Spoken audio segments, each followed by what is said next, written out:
Anyway ಇದ್ರ ಬಗ್ಗೆ ಮಾತನಾಡಲಿಕ್ಕೆ BJP ವಕ್ತಾರರಾದ Ashok ಗೌಡ್ರು ನಮ್ಮ ಜೊತೆ ನೇರ ಸಂಪರ್ಕದಲ್ಲಿದ್ದಾರೆ. ಅಶೋಕ್ ಗೌಡ್ರೆ ನಮಸ್ಕಾರ.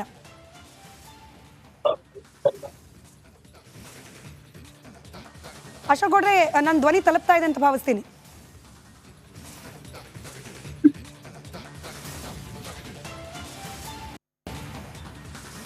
ರೈಟ್, ಆ ಸಂಪರ್ಕ ಬಹುಶಃ ಸರಿಯಾಗಿ ಸಾಧ್ಯ ಆಗ್ತಾ ಇಲ್ಲ. ಸದ್ಯದಲ್ಲೇ ಅವರನ್ನು ಮತ್ತೊಮ್ಮೆ ಕಾಂಟ್ಯಾಕ್ಟ್ ಮಾಡಲಾಗತ್ತೆ. ಇದು ಕೇವಲ ಮುಸಲ್ಮಾನರ ಜನಸಂಖ್ಯೆಯಲ್ಲಾಗಿರುವ ಮಿಸ್ಟೇಕ್. ಒಕ್ಕಲಿಗರು ಅಸಮಾಧಾನಗೊಂಡಿದ್ದಾರೆ, ಲಿಂಗಾಯತ ಸಮುದಾಯದವರು ಅಸಮಾಧಾನಗೊಂಡಿದ್ದಾರೆ. ಅದು ಹೆಂಗ್ರಿ ನಮ್ಮ ಲೆಕ್ಕ ಮೇಲಿಂದ ಕೆಳಗೆ ಬಂದು ಹೋಯ್ತು? ಜನಸಂಖ್ಯೆಯ ಆಧಾರದ ಮೇಲೆ ನೋಡೋದಾದ್ರೆ ಅತ್ಯಂತ ಪ್ರಬಲ ಸಮುದಾಯ ಅನ್ಸ್ಕೊಂಡವ್ರು ನಾವು ಇದ್ದಕ್ಕಿದ್ದಂಗೆ ಕೆಳಗೆ ಹೆಂಗೆ ಬಂದ್ವಿ ಅಂತ ಕೇಳೋದು. ಅದಕ್ಕೆ ಕಾಂಗ್ರೆಸ್ ಸರ್ಕಾರ ಕೊಟ್ಟ ಈ ಲೆಕ್ಕದ ಪ್ರಕಾರ ಇಲ್ಲಪ್ಪ, ಮುಸಲ್ಮಾನರ ಜನಸಂಖ್ಯೆಯಲ್ಲಿ 5% ಹೆಚ್ಚಿಗೆ ಆಗಿ ಹೋಗ್ಬಿಟ್ಟಿದೆ, ಹಾಗಾಗಿ ಮುಸಲ್ಮಾನ್ ಸಮುದಾಯದವರು ಅತಿ ಹೆಚ್ಚಿದ್ದಾರೆ ನಮ್ಮ ರಾಜ್ಯದಲ್ಲಿ ಅಂತ ಹೇಳಿ. ಅತಿ ಹೆಚ್ಚು ಇದ್ದಾರಾ ಅಥವಾ ಅತಿ ಹೆಚ್ಚು ಅಂತ ಹೇಳಿ ತೋರಿಸೋ ಪ್ರಯತ್ನ ಆಗಿದೆಯಾ ಅನ್ನೋ ಸಹಜ ಅನುಮಾನಕ್ಕೆ ಕಾರಣವಾಗ್ತಾ ಇದೆ. ಇದೇ ವರದಿ ರಿಪಬ್ಲಿಕ್ ಕನ್ನಡ ದಾಖಲೆಗಳಿಲ್ಲದೆ ಸುದ್ದಿಗಳನ್ನು ಪ್ರಸಾರ ಮಾಡೋದಿಲ್ಲ.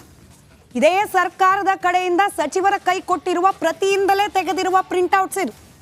ಎಸ್, ಬಿಜೆಪಿ ವಕ್ತಾರರಾದ ಅಶೋಕ್ ಗೌಡ್ರು ಮತ್ತೊಮ್ಮೆ ಸಂಪರ್ಕದಲ್ಲಿದ್ದಾರೆ. ಅಶೋಕ್ ಗೌಡ್ರೆ, ನನಗೆ ಗೊತ್ತಿರೋ ಹಾಗೆ ಕಳೆದ 2-3 ದಿನದಿಂದ ನೀವಂತೂ PhD ಮಾಡ್ತಿದ್ದೀರಿ ಈ ವರದಿ ಬಗ್ಗೆ. ಏನ್ ಹೇಳ್ತೀರಿ? ಕೇವಲ ಈ ಮುಸಲ್ಮಾನ್ ಸಮುದಾಯದ ಲೆಕ್ಕದಲ್ಲೇ 3 ಪುಟ 3 ರೀತಿ ಲೆಕ್ಕಾಚಾರ.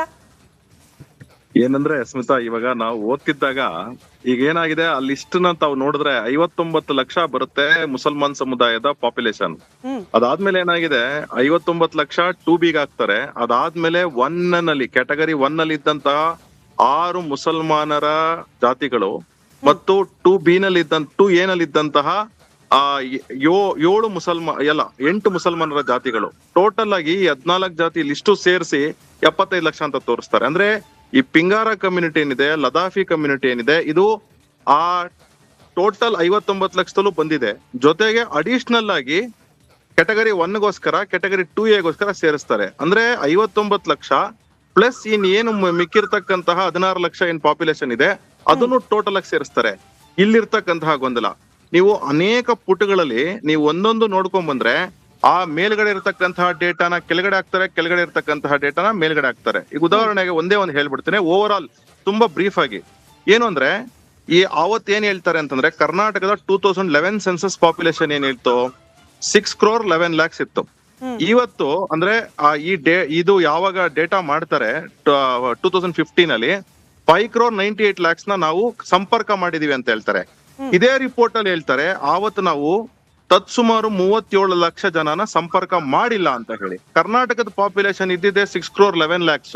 ನೀವು 37 ಲಕ್ಷ ಪ್ಲಸ್ 5,98 lakhs ಅಂತಂದ್ರೆ ನಿಮಗ್ ಬರತಕ್ಕಂತಹದ್ದು 6,35 lakhs. ಎಲ್ಲಿಂದ ಈ ಡೇಟಾ ಇನ್ನ 24 ಲಕ್ಷ ಜನ ಎಕ್ಸ್ಟ್ರಾ ಎಲ್ಲಿಂದ ಹೋಯ್ತು ಅಂದ್ರೆ, ಈ ಡೇಟಾ ಮ್ಯಾನುಫ್ಯಾಕ್ಚರ್ ಆಗಿರೋದಕ್ಕೆ ಕ್ಲಿಯರ್ ಕಟ್ ಎವಿಡೆನ್ಸಸ್ ನ ಒಂದಲ್ಲ ಅನೇಕ ಪುಟಗಳಲ್ಲಿ ಕೊಟ್ಕೊಂಡು ಹೋಗ್ಬೋದು. ಆಮೇಲೆ ನೀವು ಏನಂದ್ರೆ, ಈಗ ತುಂಬಾ ಒಕ್ಕಲಿಗ ಕಮ್ಯುನಿಟಿ, ಲಿಂಗಾಯತ್ ಕಮ್ಯುನಿಟಿನೆಲ್ಲ ಬಿಟ್ಬಿಡಿ, ಯಾಕಂದ್ರೆ ರೂರಲ್ ಸೈಡ್ ಅಲ್ಲಿ ಇರ್ತಾರೆ, ಪ್ಲಸ್ ಸಿಟಿನಲ್ಲೂ ಇದಾರೆ, ಹಳ್ಳಿನಲ್ಲೂ ಇದಾರೆ, ಆಮೇಲೆ ಆ ರೀತಿ ಎಲ್ಲ ಇರುತ್ತೆ ಅಂತ ಇಟ್ಕೊಳ್ಳೋಣ ಸಪರೇಟ್. ಈಗ ಉದಾಹರಣೆಗೆ ಮಾಧವ ಬ್ರಾಹ್ಮಣ ಕಮ್ಯುನಿಟಿ ಏನಿದೆ, ಸಿಕ್ಕಾಪಟ್ಟೆ ಸಿಂಪಲ್ ಆಗಿರ್ತಕ್ಕಂತಹ ಕ್ಯಾಲ್ಕುಲೇಷನ್. ರಾಘವೇಂದ್ರ ಮಠಗಳು ಎಲ್ಲೆಲ್ಲಿದೆ ಇಡೀ ಕರ್ನಾಟಕದಲ್ಲಿ 300, ಈಗ ತಾನೇ ಸರ್ಚ್ ಮಾಡ್ತಿದೆ, 350 ಪ್ಲಸ್ ಮಠಗಳಿವೆ. 350 ಮಠಕ್ಕೆ ದಿನ ಪ್ರತಿ ಗುರುವಾರ ಸಂಜೆ ಮತ್ತು ಬೆಳಗ್ಗೆ ಹೋಗ್ತಕ್ಕಂತವ್ರು ಅವ್ರ ಹತ್ರ ಇರ್ತಕ್ಕಂತಹ ಲಿಸ್ಟ್ ಲೆಕ್ಕ ಹಾಕೊಂಡ್ರೆ ನಿಮಗೆ ತತ್ಸುಮಾರು 1.5 ಇಂದ 2 ಲಕ್ಷ ಜನ ಬರ್ತಾರೆ. ಇವ್ರು ತೋರಿಸಿರೋದು ಅವ್ರ ಪಾಪ್ಯುಲೇಷನ್ ಎಷ್ಟು ಅಂದ್ರೆ 12,000. ಒಂದು ಮಠಕ್ಕೆ ಹೋಗಂತವನು ಇನ್ನೊಂದು ಮಠಕ್ಕೆ ಹೋಗಲ್ಲ ಅಲ್ಲಿ. ಯಾಕೆಂದ್ರೆ ಅವ್ನು ಆ ಗುರುವಾರ ಆ ಮಠಕ್ಕೆ ಹೋಗ್ತಾನೆ. ಅವ್ನು ನಂಜನಗೂಡು ಮಠದವನಾಗಿರ್ಲಿ ಅಥವಾ ಇನ್ನೊಂದು ವ್ಯಾಸರಾಜ್ ಮಠ ಆಗಿರ್ಲಿ, ಆ ಮಠನೇ. ಅಂದ್ರೆ ನಾನು ನನ್ನ ಮಾಹಿತಿ ಇರೋದ್ರೆ ಹೇಳ್ತಿದ್ದೀನಿ ಅಷ್ಟೇ. ಅಂದ್ರೆ ಯಾವ ರೀತಿ ಡೇಟಾ ಮ್ಯಾನುಫ್ಯಾಕ್ಚರಿಂಗ್ ಆಗಿದೆ, ಡೇಟಾ ಮ್ಯಾನಿಪುಲೇಷನ್ ಆಗಿದೆ ಅಂತ ಅನೇಕ ಉದಾಹರಣೆಗಳು. ಇನ್ಫ್ಯಾಕ್ಟ್ ಅದನ್ನ ನಾನು ಈಗ ಒಕ್ಕಲಿಗರ ಸಂಘದ ಮೀಟಿಂಗ್ ಅಲ್ಲಿ ಇದ್ದೆ. ನಾನು ಅವ್ರಿಗೆ ಹೇಳ್ತಿದ್ದೆ, ಇದು ನಥಿಂಗ್ ಬಟ್ ಕಾಮಿಕ್ ಶೋಗೆ, ಅಂದ್ರೆ ಕಾಮಿಡಿ ಶೋಗೆ ಪರ್ಫೆಕ್ಟ್ ಟ್ರಾಲ್ ಮೆಟೀರಿಯಲ್ ಆಗಿರ್ತಕ್ಕಂತಹದ್ದು ಈ ಡೇಟಾ ಅಂತ ಹೇಳಿ. ಇಲ್ಲ, ಅಶೋಕ್ ಗೌಡ್ರೆ, ಈಗ ಕ್ಯಾಟಗರಿಯಲ್ಲಿ ವಿಂಗಡಣೆ ಮಾಡುವಾಗ ನೀವು ಹೇಳ್ದಾಗೆ ಪ್ರವರ್ಗ 1ರಲ್ಲೂ ಇದ್ರು ಕೆಲ ಮುಸಲ್ಮಾನರು, 2B ಯಲ್ಲೂ ಇದ್ರು, ಅದನ್ನೇನೋ ಸರಿ ಮಾಡ್ಲಿಕ್ಕೆ ಹೋಗಿ ಲೆಕ್ಕ ತಪ್ಪಾಗಿರಬಹುದು ಅನ್ನೋ ತರ ನಾವು ನೋಡಿದ್ರು, ಇಲ್ಲಿ ಪೇಜ್ ನಂಬರ್ 53ರಿಂದ 56ರವರೆಗೆ ಸುದೀರ್ಘವಾಗಿ ಮುಸಲ್ಮಾನ ಅನ್ನೋ ಸಮುದಾಯದ ಅಡಿಯಲ್ಲಿ ಬರುವ ಎಲ್ಲಾ ಸಬ್ಕಾಸ್ಟ್ಗಳ ಲೆಕ್ಕವನ್ನ ಕೂಡ ಕೊಟ್ಟಿದ್ದಾರೆ. ಅಲ್ಲಿ ಇನ್ ಟೋಟಲ್ ಎಷ್ಟು ಹೇಳ್ತಾರೆ? ಮುಸಲ್ಮಾನರ ಜನಸಂಖ್ಯೆ ಇರೋದು 76,99,425 ಪರ್ಸೆಂಟೇಜ್ ಕೂಡ ಕೊಟ್ಟಿದ್ದಾರೆ, 12.872. ಇದು ಓವರ್ ಆಲ್ ಅವರು ಸರ್ವೆ ನಡೆಸಿದ ಸಂದರ್ಭದಲ್ಲಿ ಅವ್ರಿಗೆ ಸಿಕ್ಕ ಲೆಕ್ಕ 12% ಇದ್ದಾರೆ, ಬೇಡ 13 ಅಂತಾನೆ ಅನ್ಕೊಳ್ಳೋಣ. ಇದು ಕ್ಯಾಟಗರಿ 2B ಅಲ್ಲಿ ಹೆಂಗೆ ಲೆಕ್ಕಾಚಾರ ಹಾಕಿದ್ರು ಕಮ್ಮಿ ಆಗ್ಬೇಕಿತ್ತಲ್ಲ, 12%ಗಿಂತ ಕಮ್ಮಿ ಆಗ್ಬೇಕಾಗಿತ್ತು. ಯಾಕಂದ್ರೆ ವಿಭಜನೆ ಆಗುತ್ತೆ ಮತ್ತೆ ಪ್ರವರ್ಗ ಆಗುವಾಗ. 18 ಹೆಂಗಾಗೋಯ್ತು?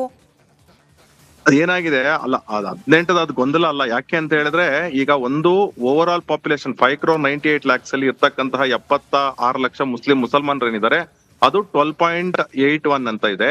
ಅದಾದ್ಮೇಲೆ ರಿಸರ್ವೇಶನ್ OBC ಲಿಸ್ಟಿಂಗ್ ನಲ್ಲಿ 4,61,00,000 ಏನ್ ಬರುತ್ತೆ, ಅದರಲ್ಲಿ 18.08 ಅಂತ ಬರ್ತಿದೆ. ನಮಗೆ ಅದ್ರ ಗೊಂದಲ ಇಲ್ಲ.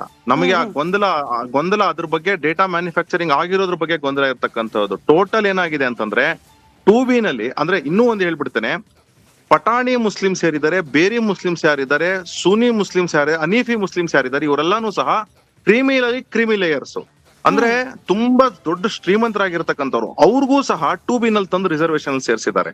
ಫಸ್ಟ್ ಆಫ್ ಆಲ್ ರಿಸರ್ವೇಶನ್ ಮಾಡಿದ್ದೆ 2B ನಲ್ಲಿ ಮಾಡಿದ್ದೆ ತಪ್ಪು. ಅದ್ರ ಜೊತೆಗೆ ಈಗ OBC ಲಿಸ್ಟಿಂಗ್ ನಲ್ಲಿ ಏನು ಅಂತಂದ್ರೆ ಅತ್ಯಂತ ಪ್ರಬಲಶಾಲಿಗಳು ರೆಹಮಾನ್ ಖಾನ್ ಮತ್ತು ಜಮೀರ್ ಅಹಮದ್ ಇಂಥವ್ರನ್ನೆಲ್ಲಾನು ಸಹ 2B ನಲ್ಲಿ ಸೇರಿಸ್ತಕ್ಕಂಥ ಕೆಲಸ ಆಗಿದೆ. ಯಾವ ರೀತಿಯ ಡೇಟಾ ಮ್ಯಾನುಫ್ಯಾಕ್ಚರಿಂಗ್ ಆಗಿದೆ, ಯಾವ ರೀತಿ ಡೇಟಾ ಮ್ಯಾನಿಪುಲೇಷನ್ ಆಗಿದೆ ಅಂತ ಹೇಳಿದ್ರೆ ನಂಬಲಿಕ್ಕೆ ಅಸಾಧ್ಯ. ಪ್ರತಿಯೊಂದು ಪೇಜ್ ಅಲ್ಲಿ ಪ್ರತಿಯೊಂದು ತಾವು ಹೇಳಿದ್ರಿ ಕರೆಕ್ಟ್ ಆಗಿ ಎಂತೆಂತ ಮುಸಲ್ಮಾನ್ ಕಮ್ಯುನಿಟಿ ಇದೆ ಅಂತ. ತಾವು ಇನ್ನು ಕ್ರಿಶ್ಚಿಯನ್ ಕಮ್ಯುನಿಟಿ ಬಗ್ಗೆ ಓದ್ಬೇಕು. ಇನ್ನು ಹಾಸ್ಯಾಸ್ಪದ ಏನು ಅಂತ ಹೇಳಿದ್ರೆ ಕುರುಬ್ರೆ ಹೇಳಿರ್ತಕ್ಕಂತಹದ್ದು 16ರಿಂದ 21 ನಮ್ಮಲ್ಲಿ ಸಬ್ ಕಾಸ್ಟ್ ಇದೆ ಅಂತ ಹೇಳಿ, ಅದೇ ಸಬ್ ಕಾಸ್ಟ್ ಗಳನ್ನ ಕೇವಲ 8 ಅಂತ ತೋರಿಸ್ತಾರೆ. ಈಗ ನೀವು ಜೈನ್ಸ್ ಬನ್ನಿ, ಜೈನ್ಸ್ ಅಲ್ಲಿ ಇರ್ತಕ್ಕಂತಹದ್ದು ಶ್ವೇತಾಂಬರ ದಿಗಂಬರ ಅವ್ರನಲ್ಲಿ 6 ಡಿವೈಡ್ ಮಾಡ್ತಾರೆ ಜೈನ್ಸ್ ನಲ್ಲಿ. ಅಂದ್ರೆ ಇದೆಲ್ಲ ಎಕ್ಸಾಂಪಲ್ಸ್ ಇವೆ ಯಾವ ರೀತಿ ತಾವು ಮ್ಯಾನಿಪುಲೇಟ್ ಮಾಡಿ. ಒಬ್ಬ ಜೈನ್ ಕಮ್ಯುನಿಟಿನ್ ಬಿಟ್ಟಿಲ್ಲ ಪಾಪ, ಅವ್ರು ಇರೋದೇ 1,61,000. ಪಾಪ ಅವ್ರ ನಾನ್ ಹಾರ್ಮಿಂಗ್ ಕಮ್ಯುನಿಟಿ ಅಂತ ಒಂದು ಸಣ್ಣ ಕಮ್ಯುನಿಟಿನ ಹೋಗ್ಬಿಟ್ಟು ನೀವು ಡಿವೈಡ್ ಮಾಡ್ತೀರಾ, ನಿಮ್ಮ ಕಮ್ಯುನಿಟಿನ ಮಾತ್ರ ದೊಡ್ಡದಾಗಿ ತೋರಿಸ್ಕೊಂತೀರಾ. ಇದು ಯಾವ ರೀತಿ? ಕಾಂತರಾಜ್ ಅವರು ಸಿದ್ದರಾಮಯ್ಯನವರು ಇದಕ್ಕೆ ಉತ್ತರ ಕೊಡ್ಬೇಕು. ಯಾಕೆ ಅಂತಂದ್ರೆ ನೀವು ಓಲಿ ಬಿಡಿ, ಒಕ್ಕಲಿಗ ಲಿಂಗಾಯತ್ತು ಬ್ರಾಹ್ಮಣ ಬಿಟ್ಬಿಡಿ, ದೇವಾಂಗನ್ ಬಿಟ್ರ ಅದನ್ನು ಬಿಟ್ಟಿಲ್ಲ, ಅದಾದ್ಮೇಲೆ ಉಪ್ಪಾರ ಕಮ್ಯುನಿಟಿನ ಬಿಟ್ರ ಅದನ್ನು ಬಿಟ್ಟಿಲ್ಲ. ನೀವು ಇನ್ನೂ ಸಣ್ಣ ಸಮುದಾಯ ಅಂದಿಗೊಲ್ರ ಬಗ್ಗೆ ನಮ್ಮ ಕೋಟಾ ಶ್ರೀನಿವಾಸ್ ಪೂಜಾರಿ ಅವರು ಸೋಷಿಯಲ್ ವೆಲ್ಫೇರ್ ಮಿನಿಸ್ಟರ್ ಆಗಿದ್ದಾಗ ಅಂದಿಗೊಲ್ರಿಗೆ ಹಾವೇರಿನಲ್ಲಿ ಇರ್ತಕ್ಕಂಥ ಅಂದಿಗೊಲ್ರು ಅವ್ರದ್ದು ಸಣ್ಣ ಮನೆಗಳು, ಅಂದ್ರೆ ತುಂಬಾ ಗೂಡ್ ತರ ಇತ್ತು ಮನೆಗಳು. ಅದಕ್ಕೋಸ್ಕರ ಮನೆ ಕಟ್ಸ್ಕೊಡ್ಲಿಕ್ಕೋಸ್ಕರ ಸರ್ವೆ ಮಾಡಿಸಿ 2,100 ಚಿಲ್ಡ್ರೆ ಅಂತ ಹೇಳ್ತಾರೆ. ಇವತ್ ನೀವು ತೋರಿಸಿರೋದು ಅವ್ರ ಪಾಪ್ಯುಲೇಷನ್ ಎಷ್ಟು? 900. ಎಂತ ಅನ್ಯಾಯ ಅಂದಿಗೊಲ್ರಿಗೆ. ಅಂದ್ರೆ ಒಂದ್ ಸಣ್ಣ ಪಾಪ ಅವ್ರಿಗೆ ಏನ್ ಆರ್ಮ್ಲೆಸ್ ಜನ ಕಣ್ರಿ, ಅವರು ಆರ್ಮ್ಲೆಸ್ ಜನ, ಪೊಲಿಟಿಕಲ್ ಆಂಬಿಷನ್ಸ್ ಇಲ್ಲದೆ ಇರತಕ್ಕಂತ ಜನ, ಅಂತ ಜನನೂ ಬಿಟ್ಟಿಲ್ವಲ್ಲ. ಅಂದ್ರೆ ನಿಮ್ಗೆ ಏನಾಗಿದೆ ಅಂದ್ರೆ ಡೇಟಾ ಮ್ಯಾನುಫ್ಯಾಕ್ಚರಿಂಗ್ ಮಾಡ್ಬೇಕು ಅಂತ ಹೋದ್ರೆ ಹಿಂಗೆ ಆಗೋದು. ಡೇಟಾನ ನೀವು ಸರಿಯಾದಂತಹ ರೀತಿ, ನಾನು ಇನ್ನೊಂದು ಖಾಸಗಿ ಮಾಧ್ಯಮದಲ್ಲಿ ಹೇಳ್ತಿದ್ದೆ, ನಾನು ಅಹಮದಾಬಾದ್ ಅಲ್ಲಿ ಓದ್ತಿದ್ದಾಗ 2002ರಿಂದ 2004ರಲ್ಲಿ ನಾನು ಒಂದು ಪ್ರತಿಷ್ಠಿತ ಕಾಲೇಜಲ್ಲಿ ಓದ್ತಿದ್ದೆ. ಇನ್ನೊಂದು ಪ್ರತಿಷ್ಠಿತ ಯೂನಿವರ್ಸಿಟಿಯಿಂದ ಒಬ್ಬ ಬಂದು ನನ್ನ ರೂಮಲ್ಲಿ ಕುತ್ಕೊಳ್ತಾನೆ. ಆ ಯೂನಿವರ್ಸಿಟಿನಲ್ಲೂ ಆಲ್ ಇಂಡಿಯಾ ಬಂದ್ರು, ನಮ್ಮ ಯೂನಿವರ್ಸಿಟಿನೂ ಆಲ್ ಇಂಡಿಯಾ ಬಂದಿದ್ರು. ನಮ್ಮಲ್ಲೇ ಕುತ್ಕೊಂಡು ಡೇಟಾನ ಮ್ಯಾನುಫ್ಯಾಕ್ಚರ್ ಮಾಡ್ಬಿಟ್ಟು ಆತ 1 ಲಕ್ಷ ರೂಪಾಯಿ ದುಡ್ಡು ತಿನ್ಬಿಟ್ಟು ತಾನು ಹೋಗ್ಬಿಟ್ಟು ನಾನು ದೊಡ್ಡ ಥೀಸಿಸ್ ಮಾಡಿದೀನಿ ಅಂತ ಹೇಳಿ ತಗೊಂಡೋಗಿ ಕೊಟ್ಕೊಂತಾನೆ.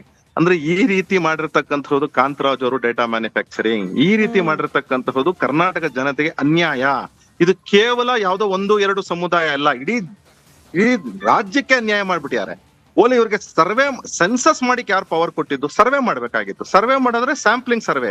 ನೀವು ಆವತ್ತು ಕರ್ನಾಟಕದ ಪಾಪ್ಯುಲೇಷನ್ 6 ಕೋಟಿ 10 ಲಕ್ಷ ಜನ ಇದ್ರೆ 10% ಕೇವಲ 60 ಲಕ್ಷ ಜನ ಸರ್ವೆ ಮಾಡಿರೋ ಆಗಿತ್ತು.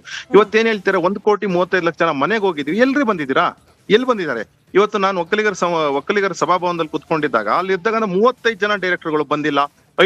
ಅಲ್ಲಿ ಇರ್ತಕ್ಕಂಥ 5,000 ಜನ ಎಂಪ್ಲಾಯೀಸ್ ಅವ್ರ ಮನೆಗಳು ಬಂದ, ಸ್ಟೂಡೆಂಟ್ಸ್ ಅವ್ರ ಮನೆಗಳಿಗೆ ಹೋಗಿಲ್ಲ. ಅಂದ್ರೆ ಯಾವ ರೀತಿ ಅರ್ಥ ಆಯ್ತು ಅಲ್ಲಿಗೆ? ಯಾರ ಮನೆಗೂ ಬಂದಿಲ್ಲ ಅಂತ ಅರ್ಥ ಆಯ್ತು. ಅಂದ್ರೆ ಈ ಡೇಟಾ ಮ್ಯಾನುಫ್ಯಾಕ್ಚರಿಂಗ್ ನ ಬಿಟ್ಟು ಸಿದ್ದರಾಮಯ್ಯನಿಗೆ ಬದ್ಧತೆ ಇದ್ರೆ OBC ಕಮ್ಯುನಿಟಿ ಬಗ್ಗೆ, ಫಸ್ಟ್ ಆಫ್ ಆಲ್ ಕಾಂಗ್ರೆಸ್ ಬದ್ಧತೆ ಇಲ್ಲ. ಯಾಕಂದ್ರೆ Kaka Kelkar committee report, BP Mandal ವರದಿಗಳನ್ನ ಹಾಳು ಮಾಡಿ ಹರಿದು ಬಿಸಾಕಿ ಕಸದ ತೊಟ್ಟಿಗೆ ಎಸ್ತಂತವ್ರು ಕಾಂಗ್ರೆಸ್ ಅವರು.